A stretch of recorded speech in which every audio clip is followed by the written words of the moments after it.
And there we go. So real quick, so I see Ginger, can you hear me? Yes. Hi, good morning. Hey, I just wanted to know if you would like to take just a second and tell I us don't have my about. video on, sorry. Oh, go right ahead. Could you tell us what it is, why you're here, and what you'd like to learn today, so that I can make sure that we got you in the right class?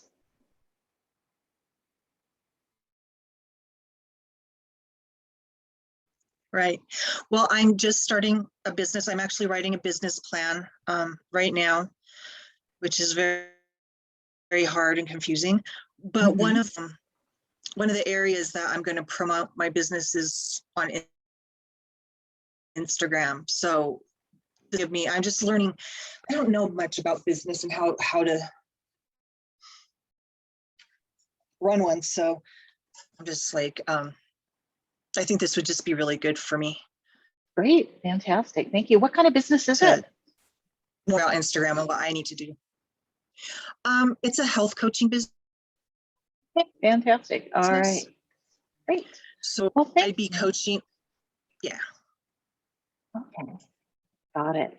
All right. So I'm going to go ahead and jump in. Thank you so much, all of you, for sharing with me. It really does help me kind of get an idea and personalize this stuff. So I'm just not like sending a lot of information out there to you and hoping that it lands. It's a little harder on the digital format like this, but I think it works out really well. I've changed how I do things a tiny bit. We don't have any hands-on stuff because it just is really hard for me to be able to troubleshoot anything if something's not working when I'm not actually in the room with you. So, but I think that you'll get a lot of really good information out of this. So who am I and why am I teaching this class and why should you care? Well, I know you care because you're here, you want Instagram, and that's great. It's popular, it's wonderful, it's a visual medium, and it's got lots of cool ways to be able to reach an audience for small business, which it sounds like almost all of you are in a small business or a nonprofit of some sort. So that's great. So I work for the Idaho Small Business Development Center. And if you're not familiar with the Small Business Development Center, we are a government program that is federally and state funded. And we exist to make entrepreneurs more successful. So how do we do that? We offer free one-on-one confidential consulting. So after this is all set up and you want some more information, you can email me and set up a time and either talk to myself or one of my colleagues, depending on your needs. We also do training. So sometimes we partner with communities, our community partners like Community Ed, and do trainings for them. Sometimes we do them all ourselves. Sometimes we jump in on other people's trainings and add content. So sometimes we bring in trainers and have them do trainings for us. Like right at the moment, we have QuickBooks trainings going on, and we have a local bookkeeper who teaches those for us. So because we don't have that expertise in-house. So it just kind of depends, but we have a pretty fulsome slate. We've been doing, as you might guess, a lot of stuff that has to do with COVID right at the moment and the options for small businesses. And so anyhow, you will all be subscribed to our mailing list. And if you don't want to, yes, Ginger. Was it Ginger? Yes. Sorry. Yes. I'm just wondering, I haven't seen anywhere where they teach about what I've been using. Who would I talk to see if they can get a training for that? Your internet keeps cutting out. You're looking for training for what? Quicken. Quicken. I have. No, I don't know of anything off the top of my head because Quicken is the personal version of QuickBooks. So QuickBooks is what businesses use, and Quicken is what personal, like you would do your household accounting in. So I don't know off the top of my head, but I can find something. That's the difference, and probably why you're not finding any training for it in the business area, because it's not meant for businesses. So Does that help? But I've Right. made a note, and if I find something, I will definitely send that out Got to it. you. Okay. Okay. All Yeah. right. Thanks. Okay, cool. So we Thank do you. have training, we have consulting, and we also have, if for those of you, I assume you're all in the Boise area, but you know, it could be that you found this and you're not. So we've been having people from all across the country attending our classes, which is really, really great. But if you are in the Boise area, we have 2 accelerator spaces. So if you have a business that's been running out of your back bedroom and you need office space, or you need something larger, we actually have a space in downtown Boise, and we have one out in Nampa behind the Idaho Center. And so if you're interested in that, let me know. You can chat me, or you can just ask, either way, and I'll send you the information for that. So, and Bonnie asked, do you want to use the chat for questions? You could certainly do that. That would be great. Or you can raise your hand, and I've got you all up in my window so I can see and make sure that I'm paying attention to you. So. All right, so that's who, oh, and why am I doing this? Why am I here? So I've worked for the SBDC since 1998. I started as a administrative assistant, and when I was going to school, I was going to school for graphic design, which was great and fantastic. And I was also handed the training program about a year and a half into my tenure there, and said, hey, do this. We went through a lot of budget cuts at the time. And so I had a deficit in my training program, and I also had no idea how to market, and I didn't know how to get people to events, and I didn't know anything. So I had to learn all of this on the fly. And I also was on a board of directors for a community theater. So as you might have guessed, it's harder to market. Arts organizations don't tend to have a lot of spare money. And the internet and email marketing and stuff were all kind of really starting to flourish. And I like technology, and I'm kind of a savant when it comes to using it. So I just kind of jumped on that and started to learn it. And I took my training program from $20,000 deficit to a large positive amount. I got national awards for it, and then started teaching people about what I was learning and stuff. So eventually I was turned into like they tapped my head with a wand. I was promoted and became a business consultant. And so now I spend my time, I am a full-time business consultant at the Small Business Development Center. And primarily I talk to people about the digital marketing online realm, but I also am versed in startup business and franchises, and I'm learning a whole bunch about human resources right at the moment, because we're having a lot of problems with small businesses being able to find good employees and stuff. So, or just finding employees, good, bad, or indifferent, to be honest. So that's what we do. Our office has 3 other consultants that work with me, and they all have different backgrounds and experience. And so if you're interested to talk to one of us, please let us know. And so that's the end of my my pitch, and I'm going to jump into content now. So we're here for Instagram for beginners, and we're going to talk about strategies. So unfortunately, I am not going to teach you how to use Instagram, like literally, like how do I post? How do I make a story? How do I do a Reels? And that's not, honestly, I'm not even sure I could do that virtually in a classroom setting like this. I think it would be super difficult. But what I am going to do is cover strategies for success, and things that are working really well, explain some of these tools, and hopefully get your creative juices flowing on how you can use them for your small business. So Instagram is app-based, meaning that it's meant to be used on a mobile platform like your cell phone or your tablet. You can use it on the desktop or on a computer or laptop, but it is very limited. You cannot do everything that you would be able to on the app. You can like and kind of view the feed. You can like, post, and view the feed, but you really can't do much of anything else. You can't post things unless they've changed that recently. And you can't do any of the really cool stuff like stories and reels and all that stuff. So it is meant to be used on a mobile device. It is a visual platform. So Sharon is, she's posting affirmations every day because she wrote a book about affirmations for wellness, right? So she's been doing some affirmations. And so I'm not sure how she's doing that, but if she's doing it with just words, then, on top of like a background or something, it's probably not converting very well, but it could, if she's doing it on top of a beautiful setting, like a woodland picture or some kind of picture like that, then words on top of that tend to do very well. But if you're just posting words, Instagram is not your place. Twitter is. Twitter's the place where you want to go for just words. So what we have to do with Instagram is make sure that we have visual content to share. And there's lots of ways to get visual content. I'm going to go through that. You can have a personal Instagram, which usually is what sets up. And then you can also have a professional or a business one.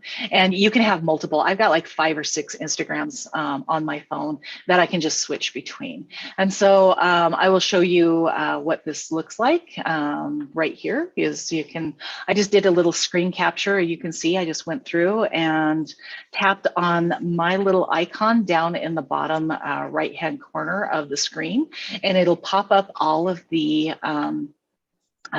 things that I have logged into on my phone, and then I can pick which profile I want to use. So that's how you kind of swap between different profiles. So Beth said that she works for 2 nonprofits. So there's a potential for her that she may have a Beth Instagram, and then she would have an Instagram for each one of those nonprofits, and she'll post different content to each one of those. So that is one of the ways that you can do it. You can also click on where your name is up at the top, or your username, and it'll do a little drop down, and you can do the same thing, just switch between profiles. Okay, excellent. So next, I want to talk about the bio. So this is just your setup. So Donna has just set up, and she's brand new, so she probably hasn't even set up her bio quite yet. So there's a lot of things. So your bio is not very long. It's only about 150 words. So you don't have a lot of room to kind of tell a lot of information, but we need to make sure that there's certain things in there that you get. So make sure that you're using the right kind of Instagram. So if it's a business, you really want to make sure that it's a business Instagram rather than a personal, because you'll have different features that will play into what you can do on Instagram based on those 2 kinds of profiles. You want to include a URL, because when you're marketing on the internet, you have to tell people what to do. You have to tell them where to go. So if they're just looking at your stuff. So for instance, Bonnie is posting beautiful pieces of glass that she's blown, and maybe videos of her doing the glass blowing. And that's fantastic. And if I look at that and I'm fascinated by it, I'm like, oh, where can I buy her stuff? I want to see more. And if she doesn't have a URL or a website in her bio, then I have no way to go and find that and get to that. So the URL can go anywhere. It can go to a standard www.mywebsite.com kind of thing. It can go to an Etsy site. It can go to anywhere that you want to direct it, right? But we want to make sure that it's definitely there, okay? We want to also make sure that you have contact information, okay? Contact information beyond just the website, right? So give them a way to contact you, email, phone number, however you prefer to communicate. We want to make it easy. If you're going to sell things on the internet, then we definitely want to make it easy for people to get hold of you and ask questions. I mean, they can direct messenger you on Instagram, and that's fine, but it's not a secure messaging system. So it's always nice to kind of make sure that you get that information off of Instagram. And I will tell you a horror story. And it actually happened on TikTok, but it's basically the same thing. Is a young lady uprooted her entire life, moved to England, and she had jobs lined up. She was a makeup artist. She had jobs lined up in England, ready to go. All of those jobs were in her TikTok direct messages. She lost access to her TikTok account.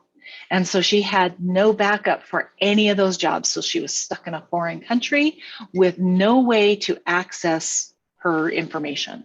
So make sure that you can get to this information. If people are direct messaging you about your product or service or whatever, make sure that you get some kind of contact in case something horrible happens. Okay. All right. Put in a category. Instagram allows you to put in a category. So I have right here our Instagram, one of them, and also one of my clients who's really does exceedingly well on Instagram. He is a custom jeweler and he does really beautiful work. And you can see on his Instagram bio, he has jewelry. He's also done this really clever thing where he's used icons to make it look like this is a bracelet or a necklace and put goldsmith in it. So I think that's actually very clever of him. So calls to action. So when I talk about calls to action, I mean shop, go look, at least the minimum it has your website, okay? We really want to make sure that people know that you're selling things, that you've got something more than just what's on your Instagram, because Instagram's so visual and there's only so much information that we get from that. So we want to make sure that that is available. Continuing on the bio, make sure, think about your personality, the voice that you want to have. So, Ben has a kind of a darker, funnier nature to his stuff. He does a lot of skull jewelry and does stuff for like metal bands and things like that. So he's got this really strong voice, whereas the SBDC, we tend to be a little more buttoned up, a little more professional, if you will. And so we just want to make sure that, think about what kind of voice you want to have out there in the world. So, going back to Sharon, she's got an affirmation book. So her Instagram is probably going to be filled with very happy, feel good stuff. There's probably not going to be a lot of sarcasm going on unless she has sarcastic affirmations. I'm not positive what that is, but anyhow, so we want to think about what your personality, what your voice is. There's a lot of people out on Instagram and any of the social media platforms, and you have to kind of make yourself stand out. So having a unique voice is one of those ways to do that. Okay. Communicate your unique value proposition, right? What is it that you generally do? What do you do best? How are you different? And why should your audience care? Okay, and great, only 150 words. So you're gonna have to be very careful with how you write this to make sure that it's a really good bio that communicates all of those things, right? I also want you to think like a search engine. And so a search engine, specifically Google, because it's the biggest one, is looking to answer questions. So if somebody says, I am looking for a Boise glass blower, then if, Bonnie has hashtagged and written her bio right with keywords and everything, then she should potentially come back in that search query. We really want that to happen, but we got to give the search engine keywords and key phrases and hashtags to be able to find you, because there's millions of people on these platforms and it's really hard to get some traction. And it's only gotten worse with the pandemic, because what else did people have to do for those that were laid off or that were, working from home there, and they couldn't go out and do their normal things? Anyhow, we got a lot of people spending time on the internet, which is kind of why things like our social media has really, really boomed during this time. Okay, hashtag it. Have one or two hashtags that are relevant to what it is that you do. And if you don't understand hashtags, it's fine. I've got several slides here in a little bit that I'm going to go through and tell you all about. Okay, if you're allowed a verified badge, and usually a verified badge is something that you get if you are high profile, celebrity, something like that, then they will verify you so that you know that you're actually talking to that person. So, locally we would have verified, Mark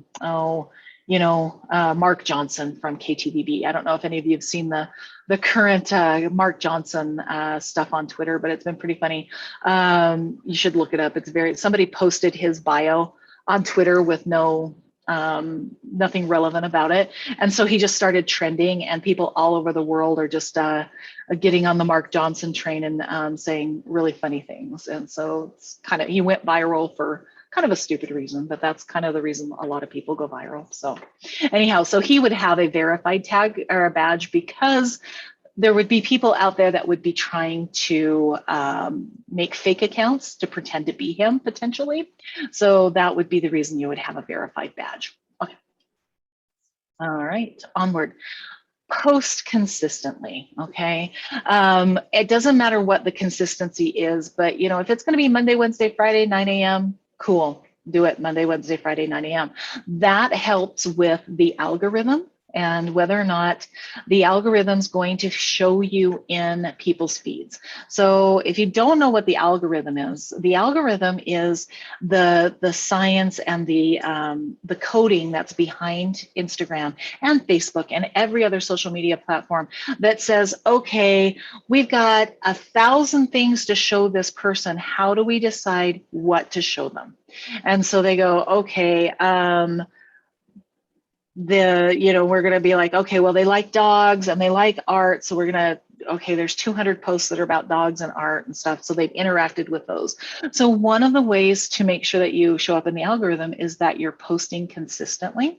And because that will show the algorithm that you're on the platform and doing things and stuff. So make sure that you're doing, you figure out what your schedule is going to be. And what is your schedule going to be? Well, to begin with, I would pick a couple of days a week and just start. And then eventually maybe go to every day.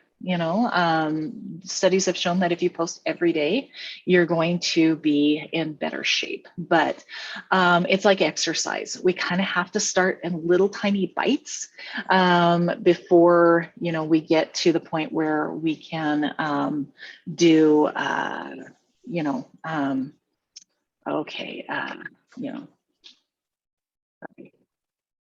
before we can get further on.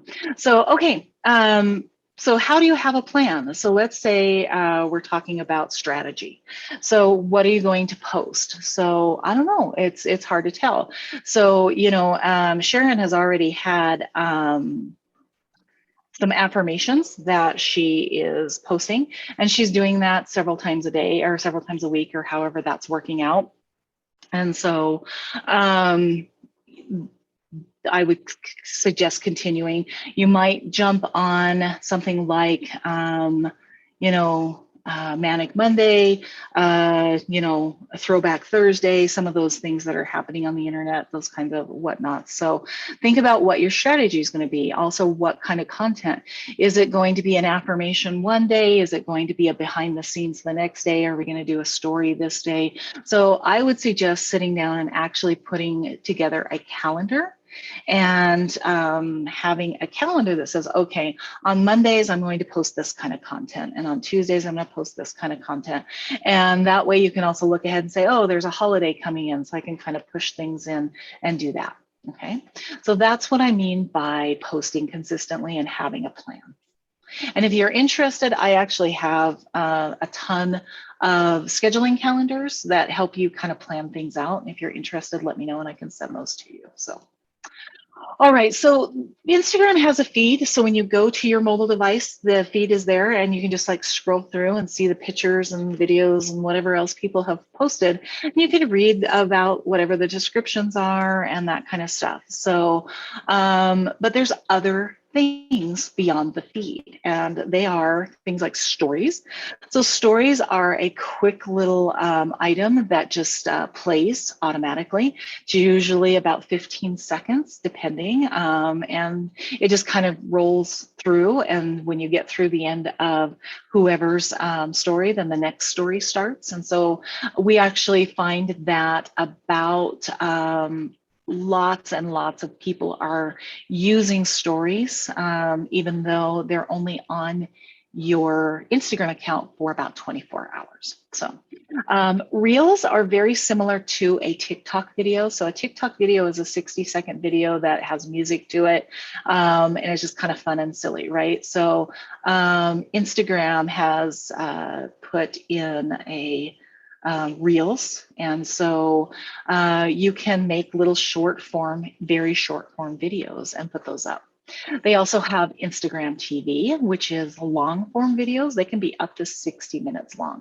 So in the feed, if you pay attention to your feed, if somebody has posted a video, the first 60 seconds will play, and then you'll get a little notification that says, do you want to watch the rest of this on Instagram TV? And then you have to tap the screen and go to Instagram TV.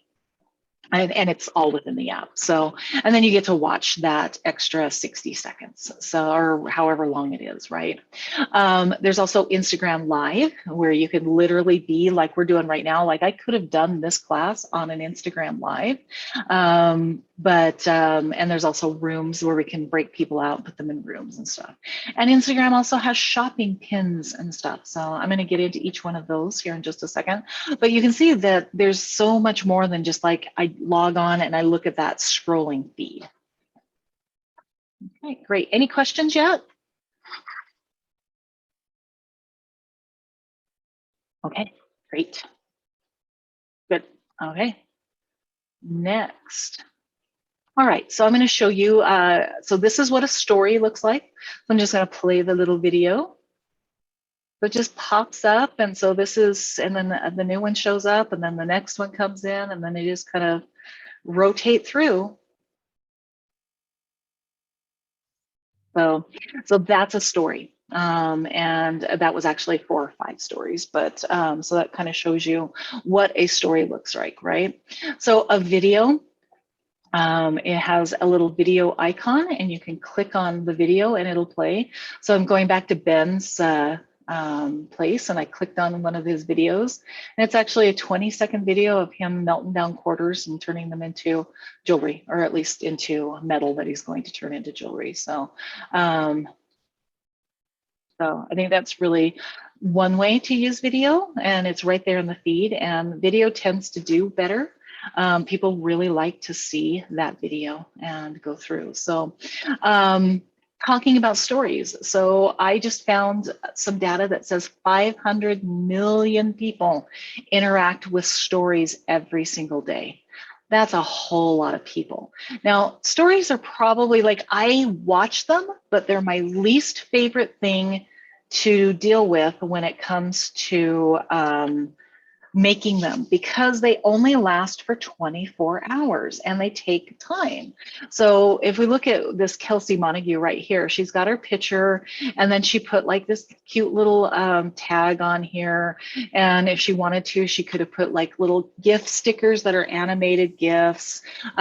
She could have put a location, she could put hashtags. There's a lot of things that you can do with that. You can put a text on top of it.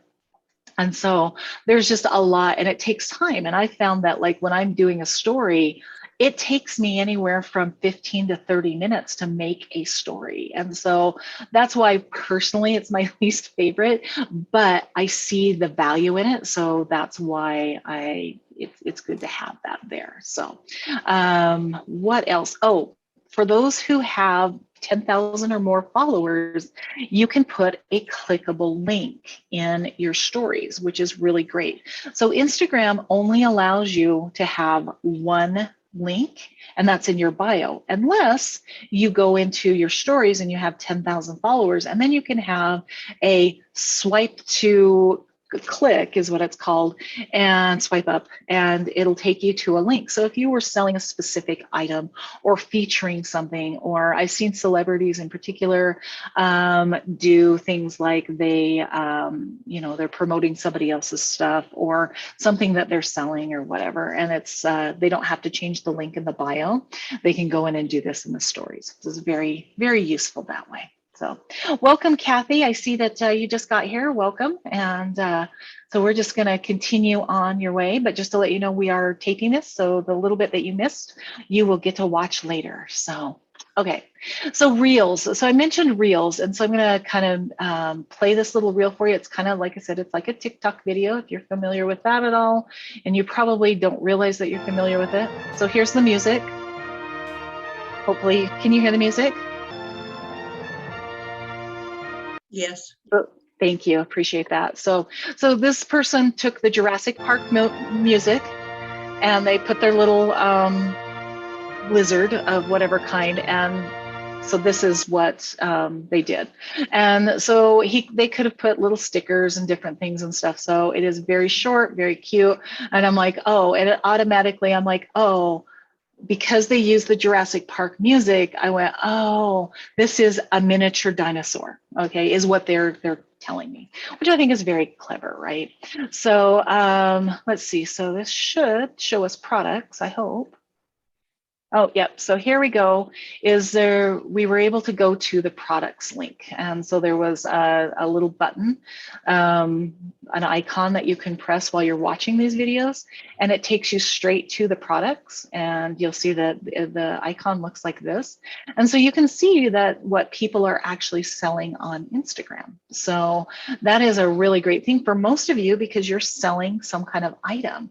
And if you get access to that, it can be incredibly useful, because people find your content and then they want to buy your stuff. So, okay. All right.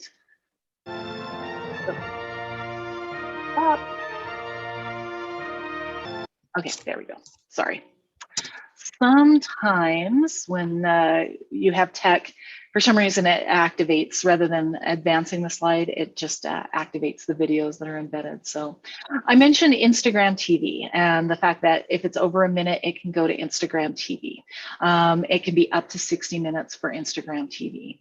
I went through and pulled this screenshot from Marcus Eaton literally this morning, because I wanted to show you a little bit of Instagram TV. You feel like the channels didn't work.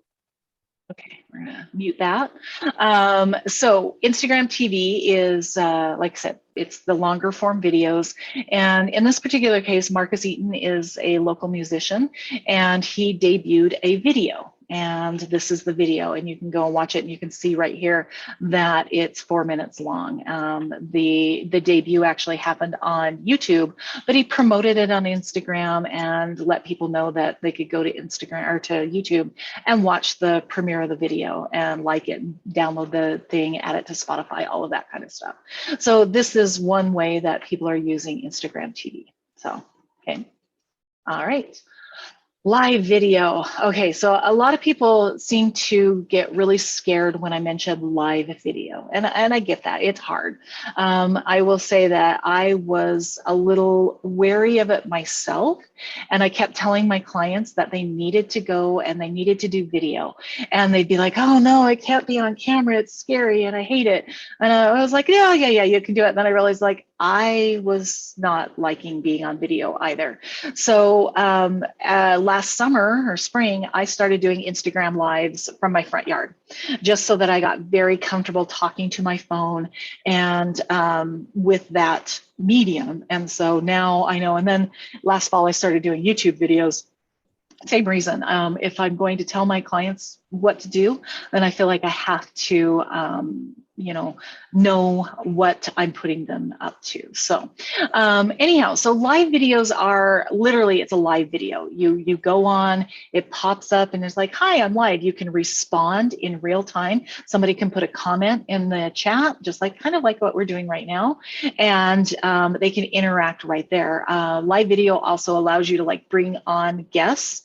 So on one of my live videos, I had an artist from California that follows me, and he wanted to join my live. And so he jumped on, and the two of us had this really great conversation for like, I don't know, 30 or 40 minutes in my yard about, things that were going on in the art world and whatnot. So that's really cool. So how do you make live video work for you? Well, lots of different ways. And I've kind of outlined them here for you. So first we need to promote. So you can jump on a live, and Instagram will notify the people that are on Instagram right now that are your followers that you're live, okay? But at any given time, how many of your followers are going to be online? So just jumping on without any prior promotion probably won't give you the ROI that you need, the followers, the views. So if you promote it, now you could jump on and say, hey, I'm going to be live on Friday at noon, and then jump off like that, then that's cool. Or you just make a video, however you want to do that. But you should schedule it. Say, hey, on Friday at noon, I'm going to do my Instagram live, and it's going to be an ask me anything kind of thing, right? Let people know what the purpose is going to be. So I just said, ask me anything. That's one purpose. I have clients that do product launches on their Instagram lives, and they're like, okay, these are limited amounts of this product. They're only available to the people who are watching the lives, and I will give you a code to go to my website and buy them, and they sell out. So I think that's a really great way to leverage Instagram lives. By the way, Facebook Live works very similarly to this. You can do that. Figure out what it is that your audience wants. So if you are whatever it is that you're doing and people aren't watching and they're not interested, then you should probably do something along the lines of figuring out what you're getting the most engagement with. So I'm going to go back to and pick on poor Bonnie again. So if Bonnie's showing pictures of her blown glass, and that's great, it does well. But if she shows a Instagram live of her actually blowing glass, then it goes viral and people are interacting with it. Then I would say then she needs to show more videos of her doing glass blowing, right? Because that's what the audience wants. That's what I'm talking about. So you making sure that you're using hashtags on your Instagram live and video descriptions so that if somebody tunes in late, they know what they're getting into. Does somebody have a question? Ginger, did you have a question?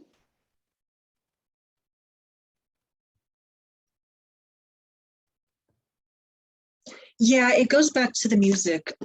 Thank you. Because you can only, I mean, don't you only have some options because of copyright, or not copyright, but well, yeah, copyright, It is copyright. I guess. Yeah. Or can you put anything in there? You may run up against. Go ahead. I thought I read somewhere that you only use what they offer. Yes. Oh, in general, I read that. Oh, sorry. No, go ahead.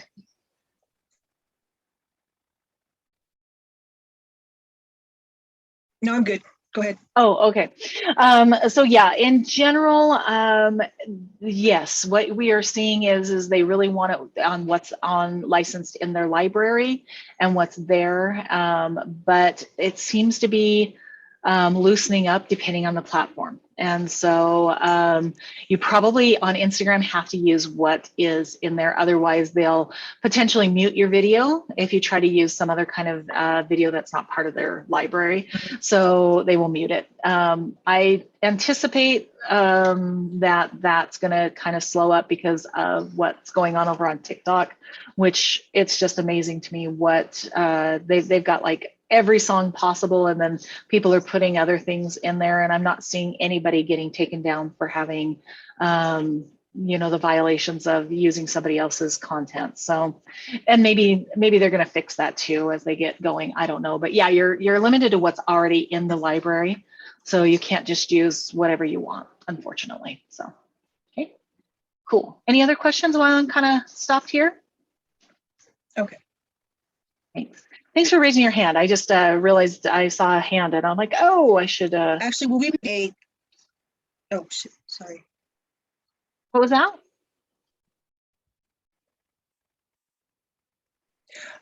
Well, this is recording. Will we get a copy? Yes. Or get the video sent to us to watch again? Yes. Okay. As soon as I can get it to upload to YouTube, I will send it and my slides to you. So fingers crossed that it'll be this afternoon, but probably YouTube's a little bit finicky sometimes, so maybe it'll be Monday, but within a couple of days. So, okay. So going back, if somebody tunes in late to your live, you're welcome. Thank you. And thank you for being patient. I'm monitoring all of these windows and stuff. So I'm like, okay, you should see my screen. There's like 1, 2, 3, 4, 5, 6 different windows up on my screen. And so I look like an ADD hacker here. So anyhow, if they tune into your Instagram live late and they want to know what it's about, if you have it in the video description, then they're like, oh, it's a product launch, and I get, or we're doing an unboxing video, or they're showing a new product, or it's a behind the scenes, or whatever it is. Okay. So we really want to look at timing. Also, we want to probably find out when your people are going to be online and take advantage of that. So if your people tend to spend more time online during the mornings or the evenings, then you should definitely schedule your lives for that. How do you find that out? Well, there's insights on where your users are. So Instagram, you can go into your insights and look and see where people are at, or maybe it's called analytics on Instagram. Either way, it is there, and it will tell you that your female, or your audience is 40% female and 50% male and 10% we're not sure, and that they generally spend a lot of time between 7 and 9 p.m. Tuesday, Wednesday, Thursdays, et cetera, et cetera. So once you look at those analytics, you can decide, oh, well, it would be best for me to do a live on Fridays at 9 o'clock rather than Fridays at noon. Okay. All right, content. Script. Do you need a script? Absolutely. Do you want to read word for word from your script? No. What I want you to do is have a script that you've written out in outline form that hits the major points of everything that you need to talk about. That way you don't get distracted and forget something important. And I will guarantee you, when you're on live and people start sending you likes and claps and hearts, and they send, comments and whatnot and requests to join your live, you get distracted. And suddenly you're like, oh, I'm talking to Bob and he's like doing the thing over here, and you've forgotten the whole reason that you were on live. So if you have a script that you just have all of your major points, then you can just glance at it and then realign where you're at. So especially if you are not a seasoned speaker, and even seasoned speakers always have outlines and practice their speech. So giveaways and promos, like I mentioned, my client who's like, they have a limited amount of the item that they promoted. And then they also are going to say, okay, you get 10% off if you go and order it right now. So this is a great way to do workshops, by the way. You can show people how to do things on the Instagram Live. So I've seen people who are, I'm going to show you how to do a watercolor. Tune in and watch me watercolor, and you can follow along. It's super cool, right? I tend to go toward the art stuff, which is the stuff that's interesting. But these are all ways to put content out there. I would suggest that you rehearse if you're not comfortable in front of the camera. That way you don't do a lot of the what do I do, and you don't know how to use the thing and stuff. You can always do a live and you can delete it, okay? So you can get on live, you can do whatever you want. You don't have to save it, and only the people who tuned in for the live saw it. So you can just delete it as soon as it's done. You don't have to save it. So do those rehearsals, and then that way you get a little smoother and you're not fumbling for trying to figure out the technology or anything else. So make sure that you're engaging with your viewers, acknowledging them, tag them, respond to their questions, respond to the hearts or whatever. So another suggestion is go behind the scenes. The great thing about the live videos that we love right now is that it's a sense of authenticity. It gives us that look behind the curtain, and it really lets us know these people that we're doing business with, because we do business with people. We don't do business with companies. All right. We do business with those people that we have some kind of connection. And that's the great thing about social media in all of its forms, is it makes us feel connected with those people still creating the content. And so even though, and I'm going to go back to Marcus. So Marcus Eaton is a local musician. He now lives in LA, but he was born and raised in Idaho. And for the longest time, he and I would run into each other at concerts. He would go to all the same concerts I would go to, and I would always look over my shoulder and be like, hey, Marcus, and he'd be like, hey. And I would go see his stuff. I bought all of his albums and stuff, and I think it's really great. When I go to see him in concert, he always is like, hey, how you doing? And so that's really great. The other thing that he does and he's really great at is if I make a comment on any of his stuff, he responds, even if it's just a little quick heart or whatever. But he and I have had long conversations via direct message on Instagram. And, you know, he's kind of a big deal. I mean, he's not huge nationally, but he's toured with David Crosby, you know, so, I mean, he's not like the guy playing in the bar down the street, right? So he's actually, so, but I feel this deep connection with Marcus, like he's my friend, but like, you know, I could count on one hand the number of conversations I've really had with him in person, and all of them were, you know, under 2 sentences, but I feel deeply connected with Marcus, that he's my friend and I love him and I want him to be successful. So anything that I can do to help promote him, I will do, because I've made that connection with him over a course of years. But it's gotten a lot deeper in the past year via Instagram because of his interaction skills and how much time he takes with me, just talking to me. So I think that's really cool. All right. Any questions? I'm going to pause for a second. I'll make sure I'm not ignoring anybody because I'm going into the next section. The scheduler. What did I mention? Oh, like scheduling your live video? Is that what you mean, Donna or Bonnie? Bonnie, sorry. No, you had mentioned that you had a scheduler or a calendar that you used. Oh, yes, and you could use the absolutely. touch with that. I'm making a note to send that. I'll send it to everybody, but it's the yes, so the social media calendar. Thank you. You're welcome. I'm glad to share it, calendar. Okay, thanks. Made a note. If I don't make notes, it doesn't get done. I don't know about you. Used to have a better memory, but that ship has sailed, I think. So, okay, hashtags. Okay, this is a place where people really tend to like. I don't understand hashtags. Our Zennials, our millennials, and stuff tend to really, they get it, right? Those of us who are not the 25 to 35-year-olds tend to be a little bit less in the know about hashtags. And so I'm going to spend some quality time on hashtags. So for those of us who are a little bit older, this may look like the pound sign to you, right? And I actually had a teacher one time who was teaching me a website development, and he kept calling it the sharp. And I was like, the sharp, what are you talking about? One of my classmates is like, it's the pound sign. I'm like, oh, or the number sign.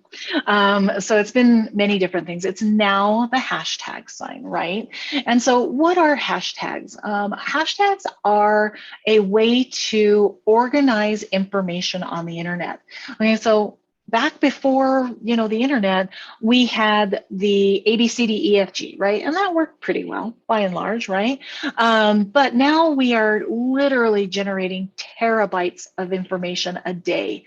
And there's just ABCDEFG is not doing it. So we have hashtags, which are usually words or phrases that help us find content in this huge, vast expanse of data that's out there. So if I wanted to look at things that are about Boise, I could put in the hashtag Boise and come up with anybody who has used that hashtag and said, oh, look, there's a new restaurant that's opening, or there's an event going on, or whatever. So that's one of the ways that you use hashtags, right? So, and it's just a way to organize that data if you look at it that way. So you just want to make sure how you use it. And on Instagram, you can have up to 30 hashtags on a post. Do you want to use that many? probably not to start off with. That's an awful lot. I suggest that you start off with 3 to 5, and one of them should be your business name. As you build the brand, we really want to be able to look forward and see that the brand has grown, and so that we can look at this specifically, right?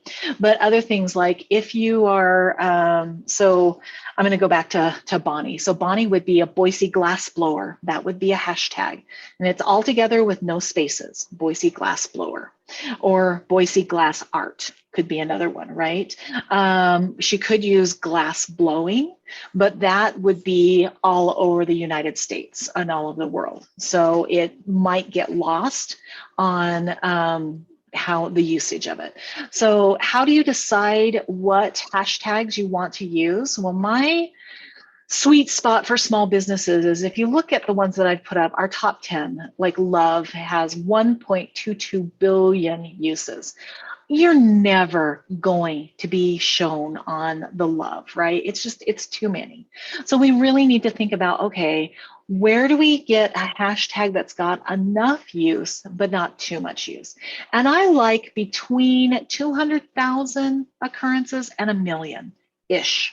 It really depends on the hashtag. Now, if it's a hashtag like something that's very, very specific, like Boise food finds, then obviously that's going to not have 1 million occurrences. So that one I might say, okay, well, maybe 1,000 would be the cutoff of the one I'm going to use if it's super specific, okay?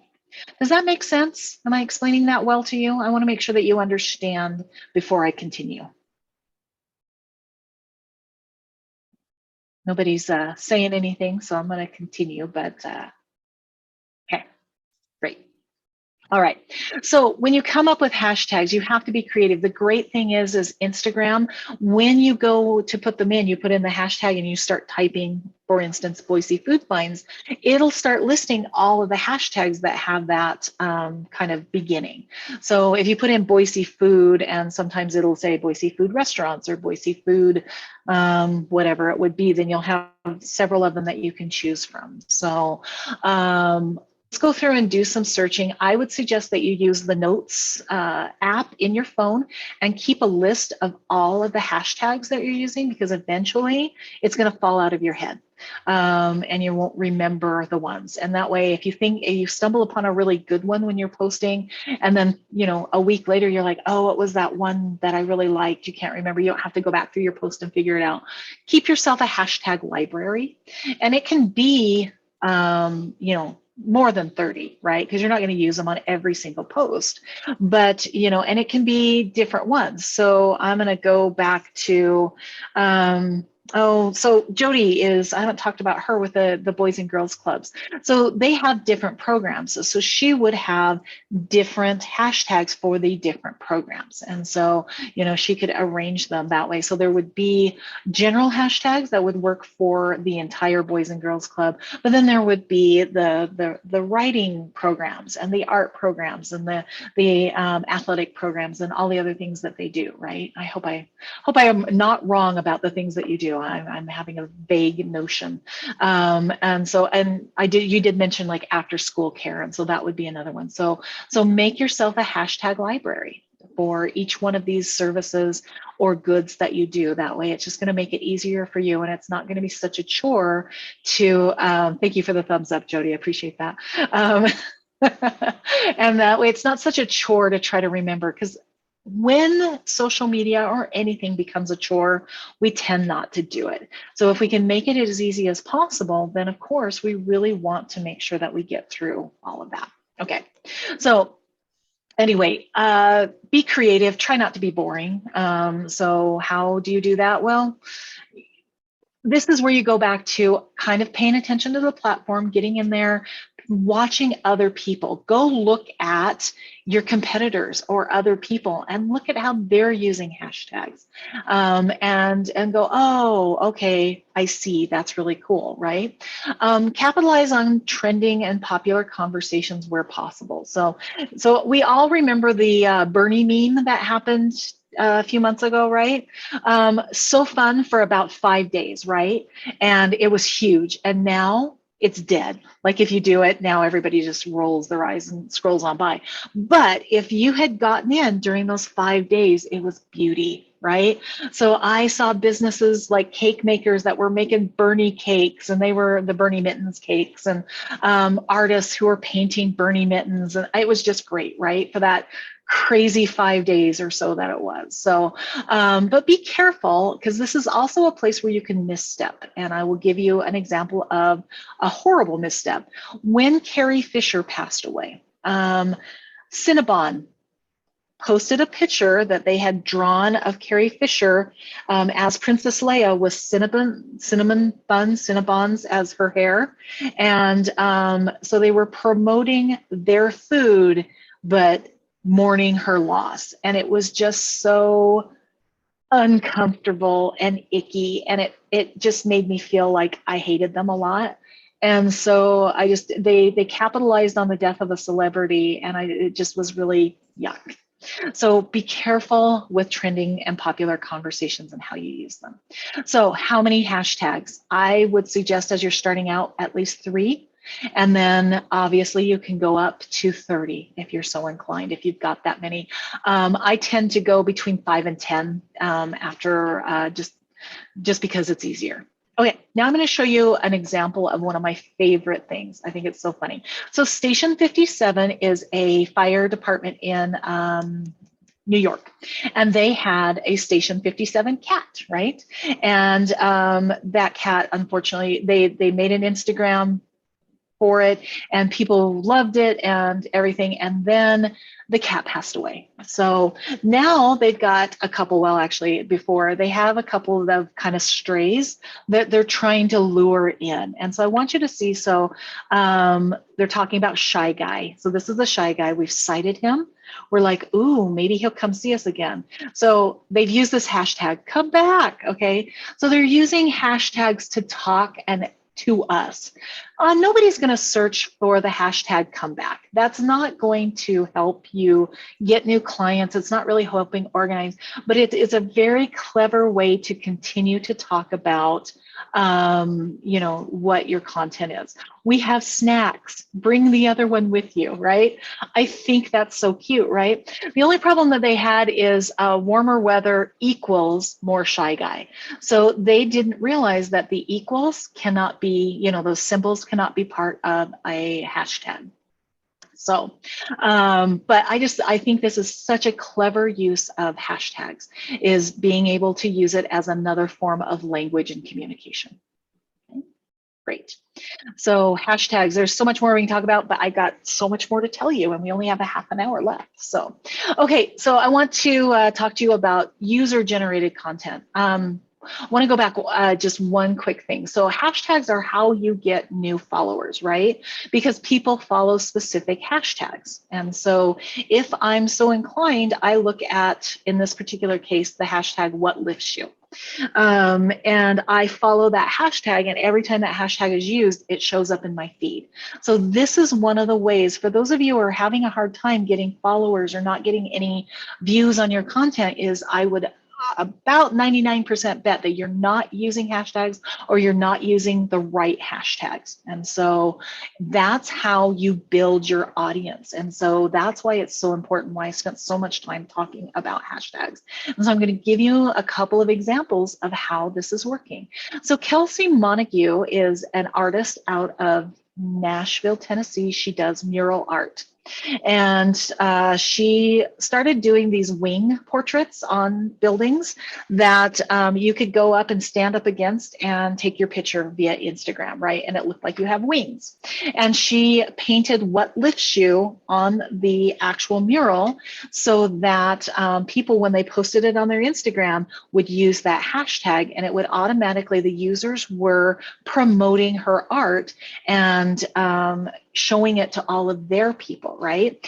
So it's a really fantastic way. So I love the story. So Kelsey was a muralist. So, in Nashville, she probably got some decent work, but I'm sure she wasn't like doing millions of dollars of work.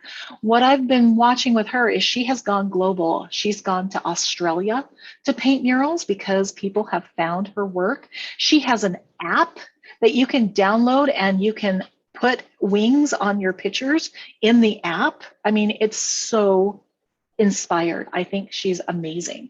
And people have copied her stuff. You'll see these wing kind of things, these Instagrammable walls everywhere. And that's fine. But people are hiring her, and I'm sure she's got more business than she needs.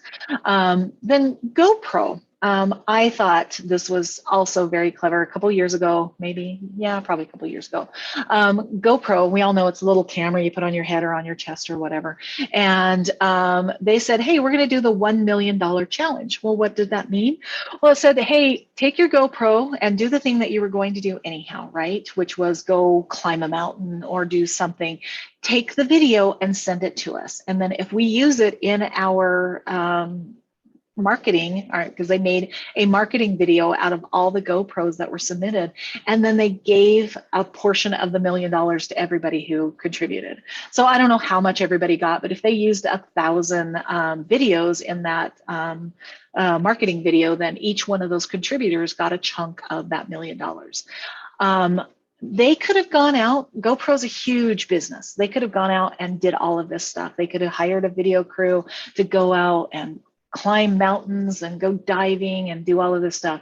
But instead, they leveraged the people who are already doing it and had them do it for them and save them. And they spent $1 million on the contest, right? I can guarantee you it would cost them so much more to send out video crews to do all of that content for them. It's inspired. And so if you have content or something like that that you can get your users to do, then I think that is fantastic. And I'm looking at, Donna, she's going to have artists. So, artists tend to perform in places. And so if you can get them to use a hashtag that is specific to the 12 Threads store, then that's user-generated content, especially if they are using a guitar or an instrument that they purchased from the store, right? So that's one way that Donna could use user-generated content. Okay, great. So next. Okay, another thing that you do is collaborate. Find somebody else who has maybe a larger Instagram or, usually it's a larger audience, and see if they will take over your Instagram and do the takeover and have them post for you for the day. So I'm going to go back to Donna again. So Donna has access to artists. And so if somebody was going to perform at Tree Fort, so you say, okay, this is the Tree Fort takeover, for instance. By the way, there's your hashtag for that, Donna, if you choose to use this. You can use that free of charge. It's all yours. So anyhow, Tree Fort takeover, and you just say, okay, here it is. And that artist goes around and just tours through as they go to see all the concerts and when they're playing and everything. And they do posts all through the Tree Fort event. That would be a really cool thing. And that way, Donna and her partner don't have to go out and do it, although I'm sure they probably want to, but they also have a store to run. So do they have time to go take 3 days off and spend 12 hours a day going to Tree Fort? Probably not. It'd be great if they did. But this is a great way to leverage somebody who's already going to do that. You unmuted yourself, Donna. Were you about to say something? No, I was going to say that's an excellent idea. We were thinking of, doing short videos from people that come into the store. We get in new guitars and basses and things like that. And we've got musicians that come in, to buy for their own purposes and such. And we thought maybe we could use little short videos, of them just because they pick it up to play it, to try it out for themselves anyway. Just do, short snippets of them. You could do quick little Instagram lives. You could take the video and post it later. Yeah, that's a great idea. And it's time consuming for us to sit there and do a video and pick up an instrument and have them hear it. So right. But if you set up, and I would suggest that you put a little place in the store that has a nice little chair with one of those ring lights. I've been over there a long time now. I'm sorry. Do Who's the talking? recycling thing over there. Okay. Rob, I had to mute you because you were talking over me. Did you have a question?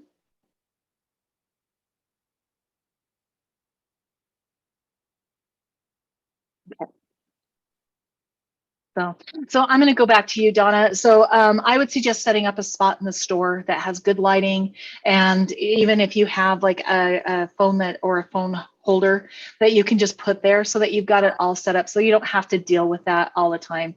Make sure it has a nice background. If you have a wall of guitars that looks really cool and everything, put them up against the wall of guitars and let them go.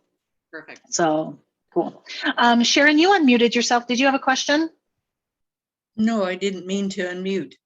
Oh, you're fine. Rob, how about you? You have your hand up.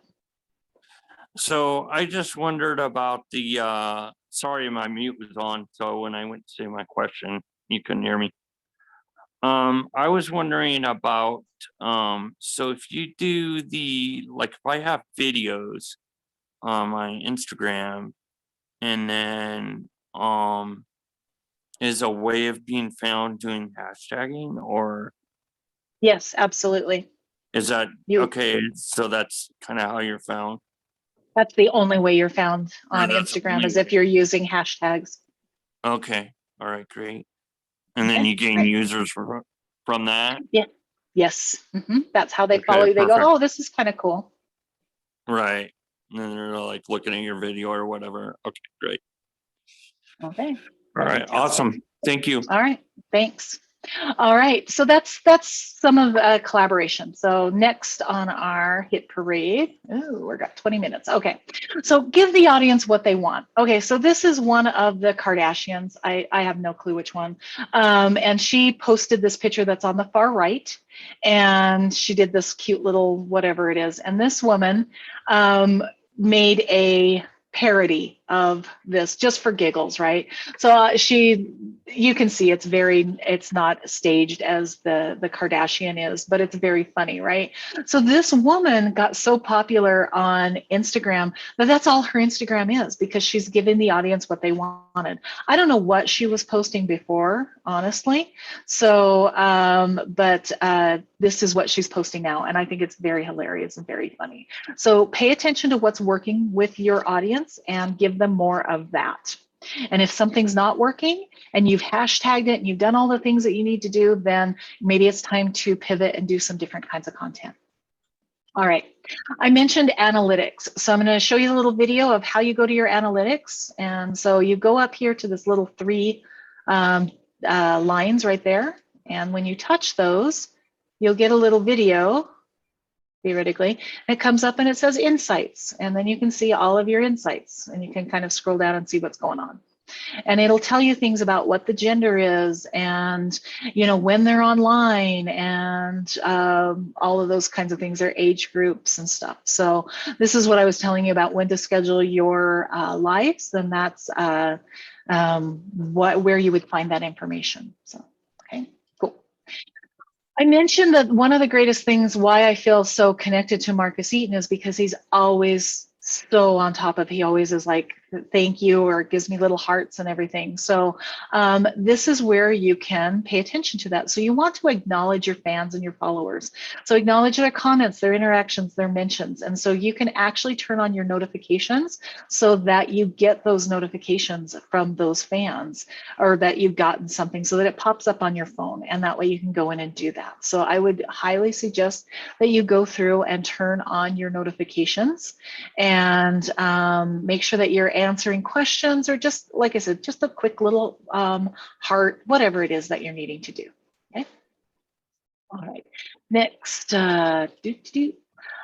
contests. Contests are super, super popular. People love free things. And if it's appropriate, like I don't want you to give away the farm, right? None of you have endless capacity and money and stuff. So I want you to be very, very mindful of if you choose to do a giveaway.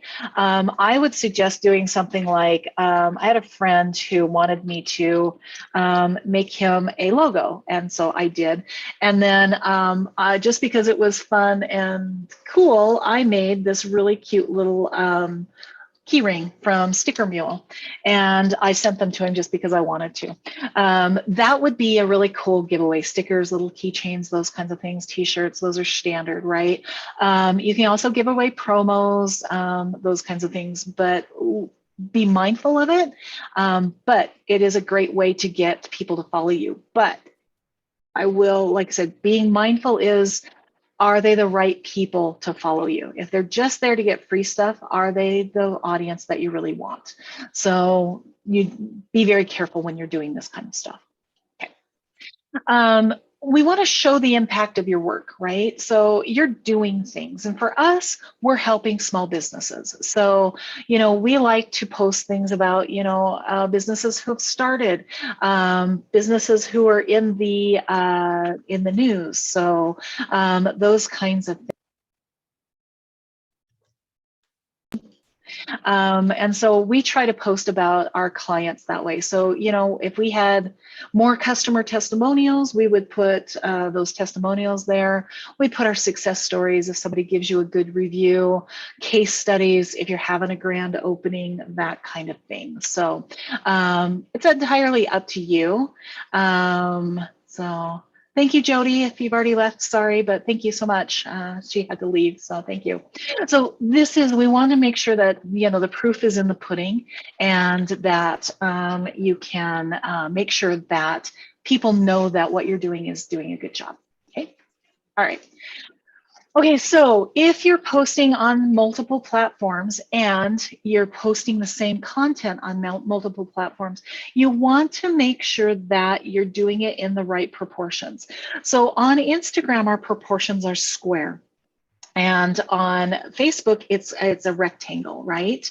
And so if I post something on Facebook, which, by the way, Facebook owns Instagram, right? You should all probably know that. And so if I post something on Facebook, Facebook automatically, if you have your Instagram linked, then you can just automatically port it over to Instagram. But it doesn't display properly because it cuts off part of the picture. And I see your question, Ginger. I'll get to you in just a second. And so you want to make sure that you are posting this in the right dimensions for the right platforms. So how do you do that? Well, one of the great ways, and this is a tiny little bit of self-promotion, is I use Canva. Canva is an online kind of graphic design website that you can design things and put stuff and make sure that it's in the right proportions. And it just so happens that I'm doing a class on Canva in 2 weeks for community ed. And so if you're interested in learning Canva, then jump on that. So just a tiny bit of self-promotion. Ginger, you had a question.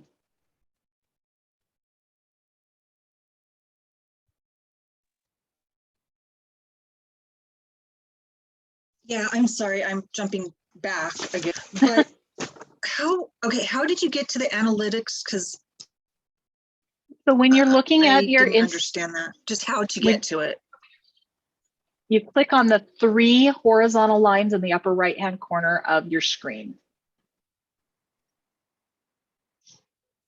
Okay, So I'll go back and show you. when I'm okay. So look at the screen that I have right now. So right here, see these 3 horizontal lines? If you click, if you touch that, then what's going to happen is it's going to open up a dialog box, and it says Insights right there. And you touch Insights, and that's how you find it. And if you're not on a business, I clicked on. if your Instagram is not a business, then it's not going to show up. You're not going to get analytics on a personal Instagram.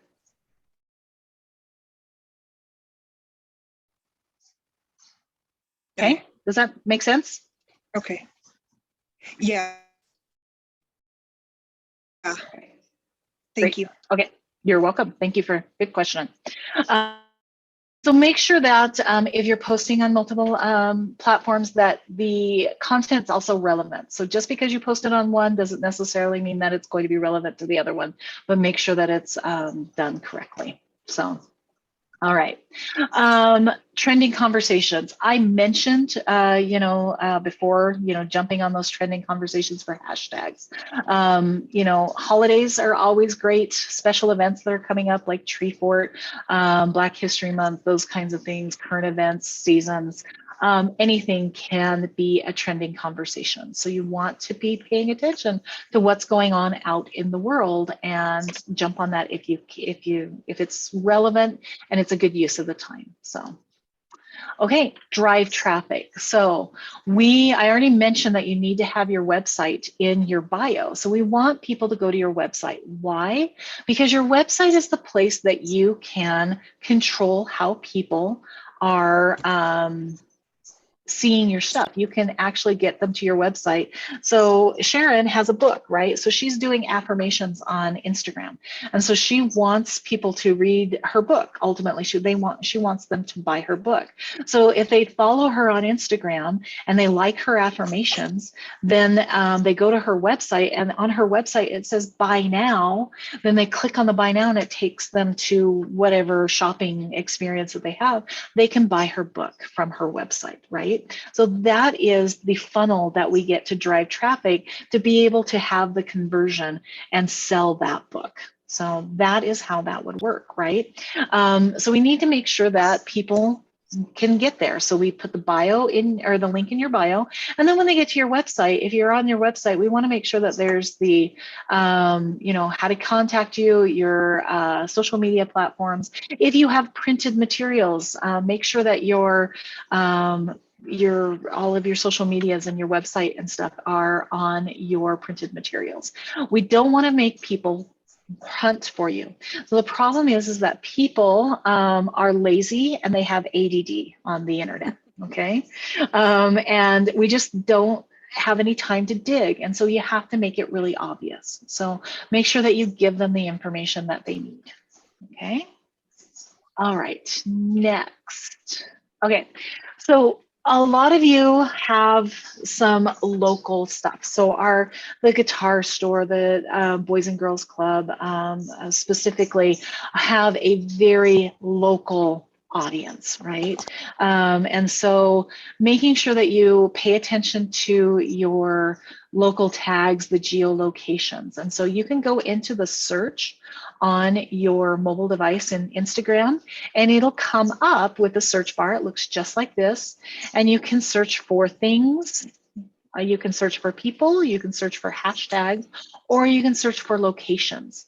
And you can say, oh, what's going on? Like if I were traveling, someday when I get to travel again, if I were traveling someplace, I could put in that particular place and find out what the good restaurants are, what the good places are to museums or attractions or events or those kinds of things. So this is a really great way to capitalize on your local space.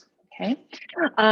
You can also put those locations on your stories and your reels and stuff with stickers. So pay attention to that if it's relevant to your business. Okay. It may not be, but pay attention if it is. Like, Sharon, she's a local author, and I think that's really great, but putting just a Boise, limiting her audience for her books to Boise is probably not the greatest strategy. So, okay.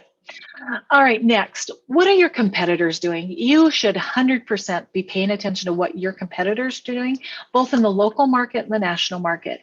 And if they're doing cool stuff, then see if it can inspire you or figure out how you can do it better. So in this particular case, I pulled up 3 different coffee shops here in the Boise area. And, and if you look at it, we had 2 out of the 3 of them were doing latte art. Like, oh, that's kind of interesting, right? Over here, Moxie Java had a little video. I know that because there's a little video icon, and they were promoting one of their locations and stuff. So pay attention to what your competitors are doing. Can you do it better? Is that going well? Especially pay attention to the hashtags they're using. That is one of the best places I find to do hashtag research. Now, are all your competitors going to be internet savvy? No, not really. So I look at, Donna, for instance. So some of her competitors are Dunkley's and Dorsey Music, right? Those are a couple, I would assume, and Guitar Center, right?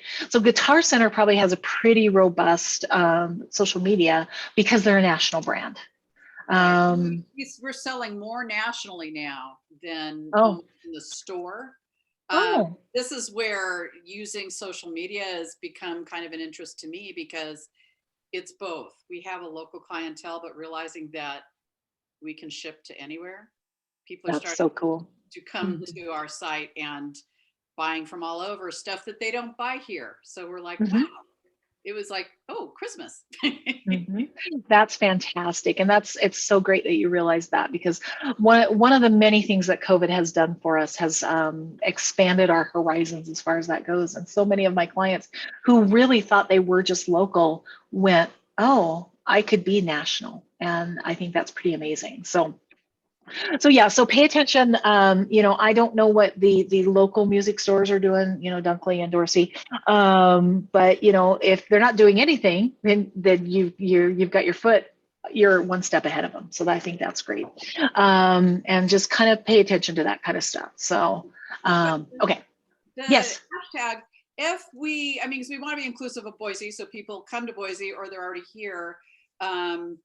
It should be in the hashtag, but it won't say if it has something else to do with guitars or whatever we're putting in that hashtag. If it has Boise in it, people like looking from another state, that won't knock us out of their search, will it? If they're looking for the other keywords. It should not. The algorithm should recognize that the other hashtags that you're using that are national should return that kind of information. So. Thanks. All right, calls to action. So I've already mentioned the calls to action, buy now, book now, download, watch, whatever. Don't leave them hanging. I mentioned that everybody on the internet is lazy and they have ADD. You have to tell them what to do. And if you don't, they're gonna go someplace else and do it someplace else, because there's just way too much stuff going on for us to just let it, hang out. Okay, so make sure that you're very specific with your calls to action in your bio. And if you have a website, make sure that your website is got a call to action on every single page. And it can be the same call to action. It can be a different call to action. I don't care, but I don't want to get to your website and go, I don't know what to do. And the minute you make me think is the minute I back out and go back to the Google search and find something else to look at. There's too many cat videos on the internet for me to watch to be able to dig around in your website to try to figure out what you're doing. Okay. All right. Okay, descriptions and captions. So make sure that you actually put a description in on all of your posts. Why? Because sometimes your posts don't always tell us what it is that you're doing. So I found this post on Instagram and I was like, okay, there was no description, there was no hashtags. I don't know how it showed up in my without the hashtags. Maybe there were, I don't remember, but they weren't informative hashtags. And so I have this doll that's cannibalizing another doll, and I'm very confused by this picture. And so I'm like, I don't get why this is. So don't make me question, don't make me think. Give us some description. It doesn't have to be a book. It doesn't have to be an essay. Just tell me a little bit about it. It's like, I thought this was funny, a doll cannibalizing, or I think dolls are creepy, or give us some context, just a little bit to work around, okay?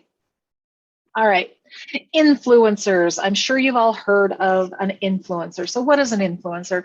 So an influencer is somebody who has a fairly large following on a social media platform. And it kind of started with Instagram, but it's kind of on all of them.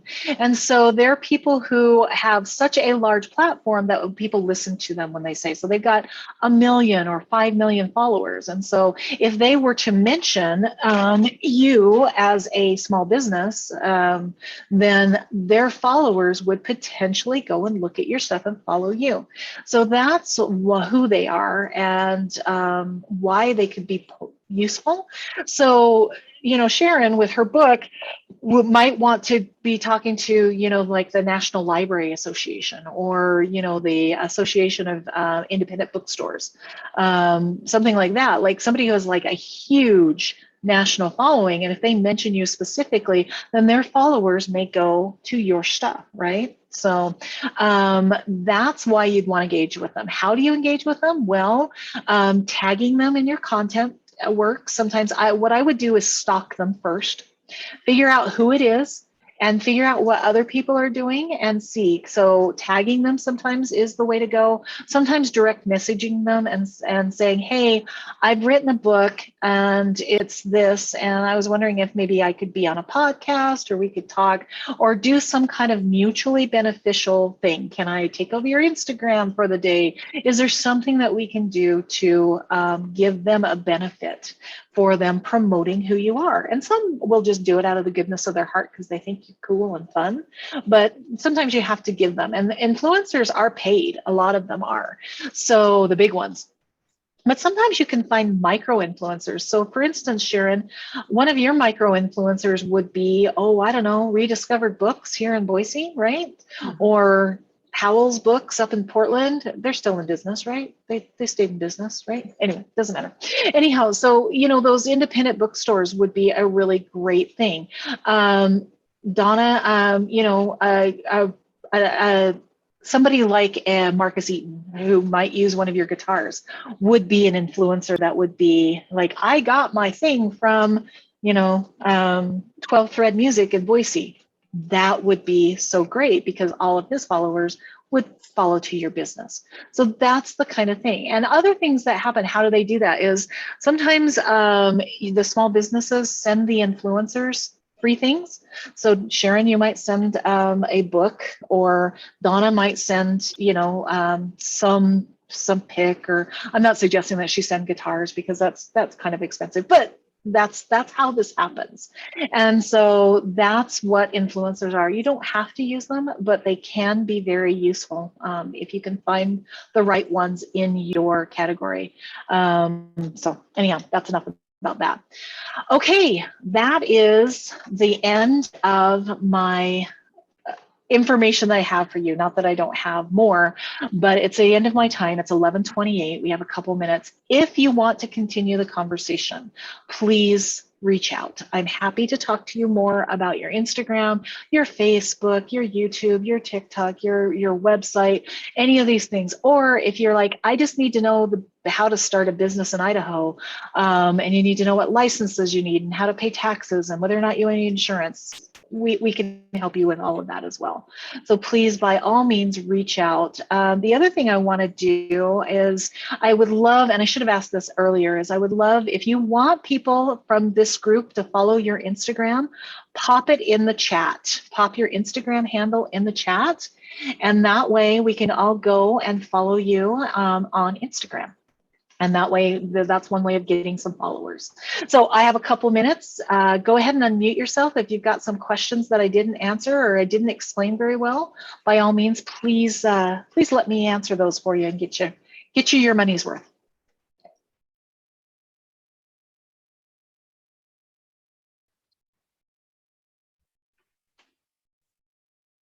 And Kathy, if you're still here, I think you are. What is it that you're doing? I'm just curious because you came in and I didn't get to ask you what you're doing. Sorry, I own a fitness studio, Core Strong studio we're at Americana and River right in Boise. So we have an Instagram account and we promote that way. Oh, okay, thank you for sharing that. I appreciate that. Sure. So Yeah. Awesome. So fantastic. So Bonnie said that she thinks she has a personal account on Instagram and not a business one. So Bonnie, in order to get a business one, you can actually go into your profile and swap it, or you can just create a business one. If you want to keep your personal, you can certainly keep your personal and then have a business one as well. And you just literally, let me double check because they may have changed it since yesterday. But I believe when you click on your icon, when you click on your little icon of your picture down in the corner, is that it? Come on. It says add an account, and then you can set up a brand new account that way. Okay. Does that help? Yes, I'm looking for, okay, so it says, so I get, yes, click on my profile. Is that what I do, or the bio, would you say? So when you're looking at your phone in the lower right-hand corner, your little avatar, the picture, whatever your logo Right. or picture was. If you Yeah. touch that, you'll get a pop-up and it'll say add account will be the only thing that you'll have. So that would probably be the easiest way. That way you can have a personal and you can have a business. Or you can swap this over, but it's entirely up to you how you need that. Okay. If you can't figure this out, let me know and I will record you a little video off on my phone and I'll Okay. send it to you. Okay. So it's I'll play with it a so bit. if you can't, email me and let me know. I wish there was a way that I could like bring my phone in to show this as part of Zoom. That's one of the things that is limiting in this particular platform is if we were in person, I could have sat down beside you and been like, okay, this is how you do it. But otherwise I have to do it. I have to send you a little video and do that until I get to meet people in person again. So Hopefully next year we can do that, right? absolutely. Well, I'm kind of hoping this fall. I'm going to be fully vaccinated mid-May, so woohoo! Here we go. I'm looking forward to that. So, but yeah, I suspect that I will be able, with fingers crossed, be meeting clients again in person probably this fall. We'll see what. We're based at Boise State, so I have to do what Boise State tells me, and so we'll find out. But again, if you have problems, email me. I will figure out a solution to get you the answer. Okay, So, thank one way or you. the other. Because I want to make sure that you're done and taken care of. So anybody else have any other questions?